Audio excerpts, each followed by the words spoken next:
Hello friends, welcome back to our channel.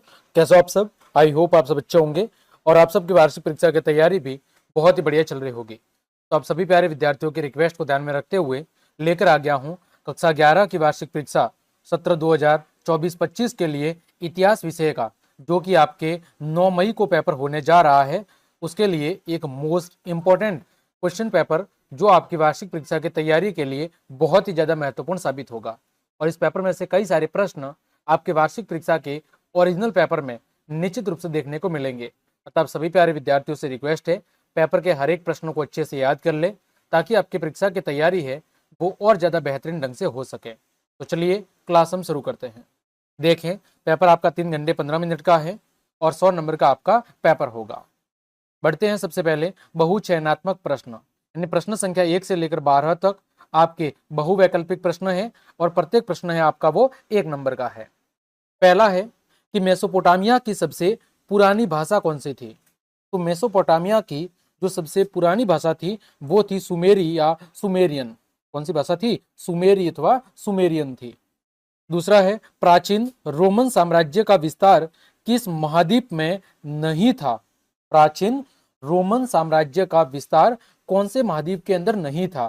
तो इसका सही उत्तर होगा ऑस्ट्रेलिया। ऑस्ट्रेलिया महाद्वीप के अंदर रोमन साम्राज्य का विस्तार नहीं था। बाकी एशिया, अफ्रीका और यूरोप तीनों महाद्वीपों के अंदर रोमन साम्राज्य का विस्तार हुआ करता था। आगे बात करें, तीसरा है यूरोप में विश्वविद्यालय सर्वप्रथम किस देश में स्थापित हुए? यूरोप के कौन से देश में सबसे पहले विश्वविद्यालय की स्थापना की गई? तो वो था आपका इटली देश। कौन सा देश था? इटली था। चौथा है कि जो फ्यूड शब्द है ये किस भाषा का शब्द है? तो जो आपका फ्यूड शब्द है ये जर्मन भाषा का शब्द है। कौन सा शब्द है? जर्मन भाषा का। पांचवा है संयुक्त राज्य अमेरिका की कौन सी सीमा खिसकती रहती है? संयुक्त राज्य अमेरिका की कैसी कौन सी बाउंड्री है, सीमा है जो लगातार खिसकती रहती है? तो वो है उसकी पश्चिमी सीमा। छठा है आधुनिक चीन के संस्थापक किसे माना गया है? तो आधुनिक चीन के जो संस्थापक है वो माना गया है सन्यात सेन को। किसे माना गया है? सन्यात सेन को माना गया है। आगे बढ़ते हैं हम कि टोक्यो का प्राचीन नाम क्या है? तो टोक्यो का जो प्राचीन नाम है वो है एदो। क्या है? एदो। आठवां है किसे रोमन साम्राज्य का हृदय माना जाता था? किसे रोमन साम्राज्य का हृदय माना जाता था? तो इसका सही उत्तर होगा भूमध्य सागर को। आगे बढ़े हम, नब्बा है मेसोपोटामिया की लिपि कहलाती है? तो मेसोपोटामिया की जो लिपि है वो कहलाती है किलाक्सर। 10वां है चंगेज खान का प्रारंभिक नाम क्या था? तो चंगेज खान का जो प्रारंभिक नाम था वो था तैमुजिन। क्या नाम था? तैमुजिन था। आगे बढ़े हम, 11वां, निम्न में से ऑस्ट्रेलिया के मूल देशी लोगो हेतु प्रयुक्त शब्द कौन सा है? तो वो है एबारिजिनी। क्या है? एबारिजिनी। 12वां है जापानी योद्धा वर्ग किस नाम से जाना जाता है? तो उन्हें कहते हैं सामुराई। क्या कहते हैं? सामुराई कहते हैं। आगे बढ़ते हैं, जो आपका प्रश्न संख्या 13 है कि जो मेसोपोटामिया है, मेसोपोटामिया दजला और खाली जगह नदियों के बीच स्थित था। मेसोपोटामिया दजला और कौन सी नदियों के बीच में स्थित था? तो जो मेसोपोटामिया है आपका वो दजला और फरात नदियों के बीच में स्थित था। कौन सी नदी? दजला और फरात नदियों के बीच में स्थित था। आगे बढ़ते हैं, प्रश्न संख्या 14 है, अगली वाली जगह है 14 नंबर की, मेसोपोटामिया का प्रसिद्ध महाकाव्य था।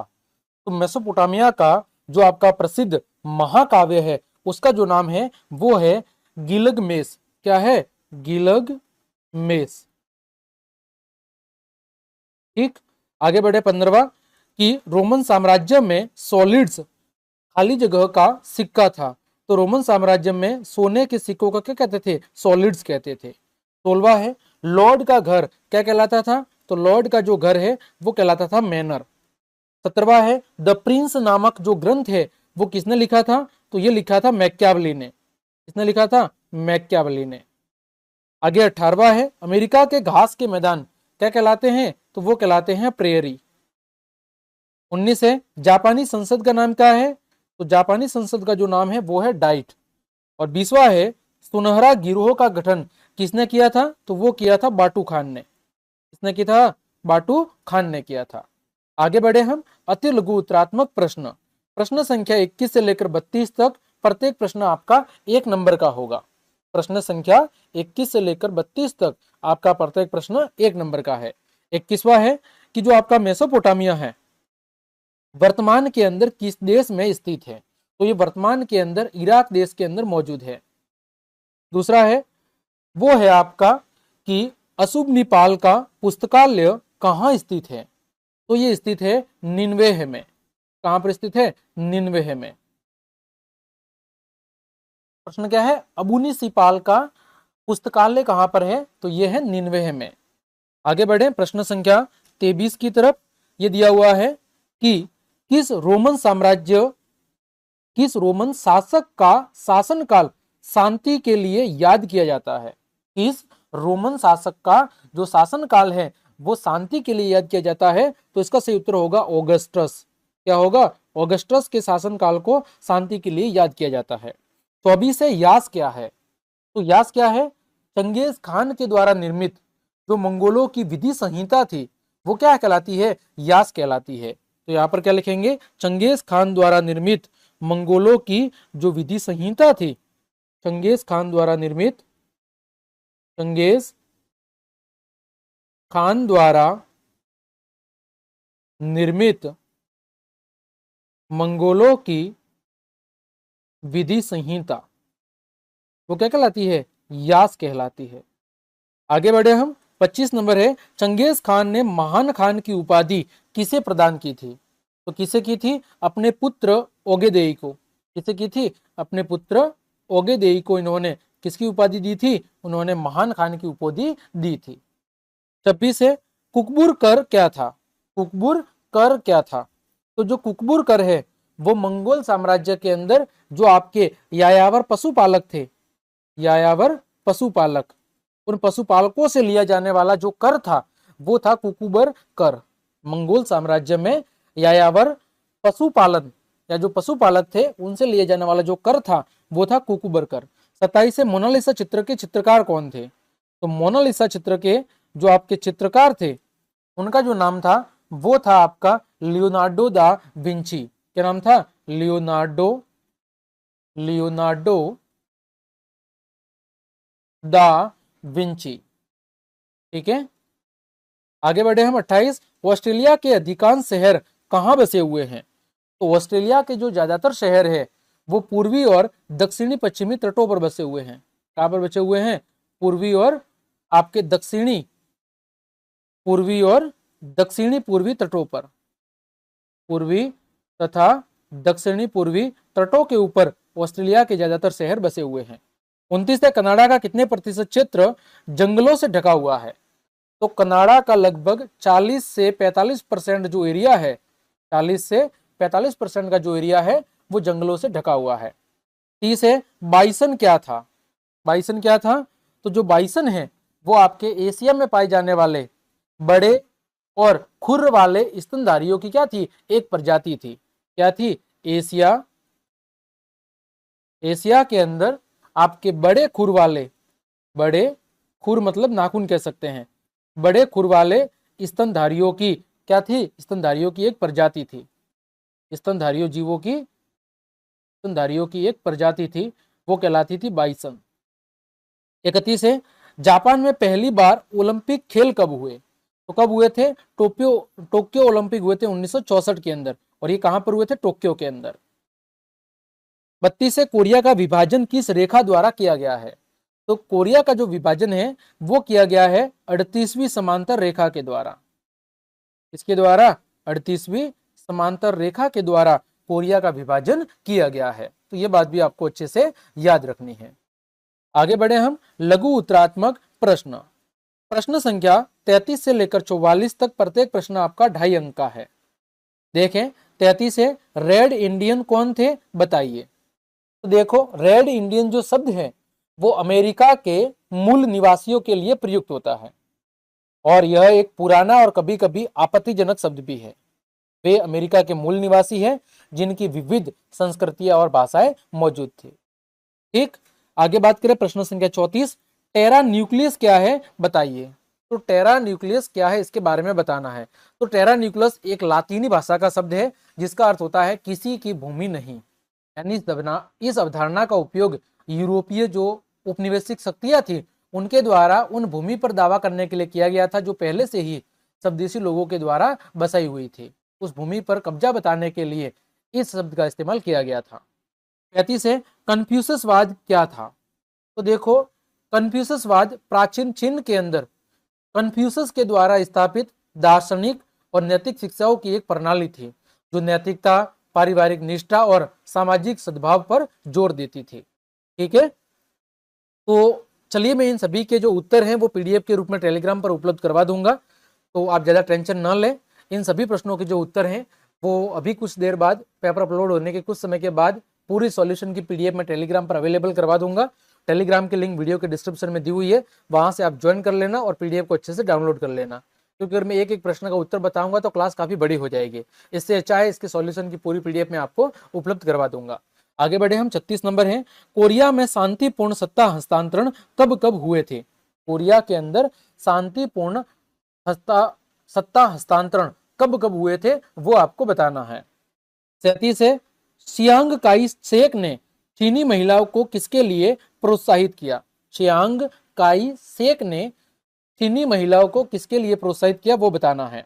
38 है, सन्यात सेन के बारे में लिखिए। इसके बारे में, सन्यात सेन के बारे में।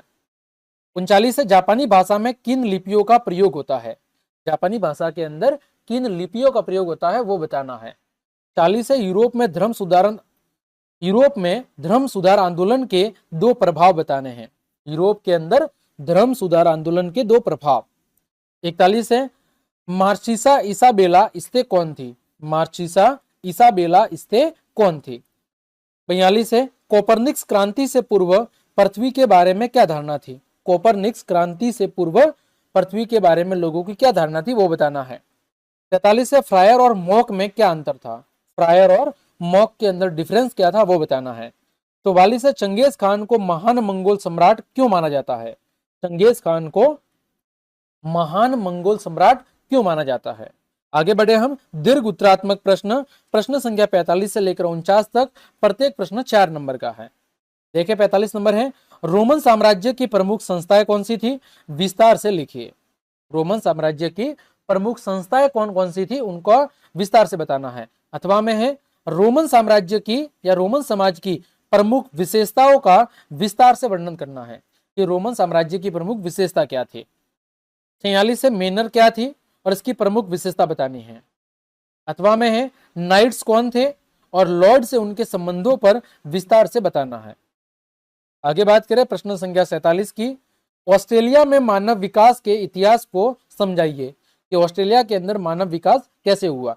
अथवा में है, आंसुओं की राह से आप क्या समझते हैं। 48 है, संयुक्त राज्य अमेरिका में दास प्रथा का प्रचलन क्यों हुआ और यह किस प्रकार समाप्त हुई।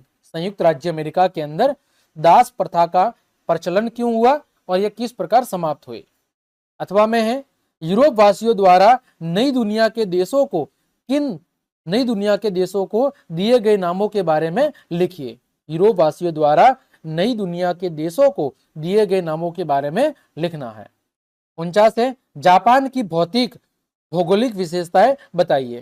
जापान की भौतिक भौगोलिक विशेषता बतानी है। अथवा में है, जापान में मेजी सरकार के द्वारा सम्राट व्यवस्था को किस प्रकार पुनर्निर्माण किया गया। जापान में मेजी सरकार के द्वारा सम्राट व्यवस्था का किस प्रकार पुनर्निर्माण किया गया। आगे बढ़े। निबंधात्मक प्रश्न, प्रश्न संख्या 50 से 52 तक, प्रत्येक प्रश्न आपका 6 अंकों का है। 50 है, ताइवान के बारे में विस्तार से लिखिए। इसके बारे में, ताइवान के बारे में। अथवा में है, चीन और जापान द्वारा आधुनिकीकरण हेतु अपनाए गए मार्गों का विस्तार से वर्णन करना है। 51 है, गोल्ड रेशे से आप क्या समझते हैं। गोल्ड रेशे से आप क्या समझते हैं। संयुक्त राज्य अमेरिका के आर्थिक विकास में इसके योगदान को समझाना है।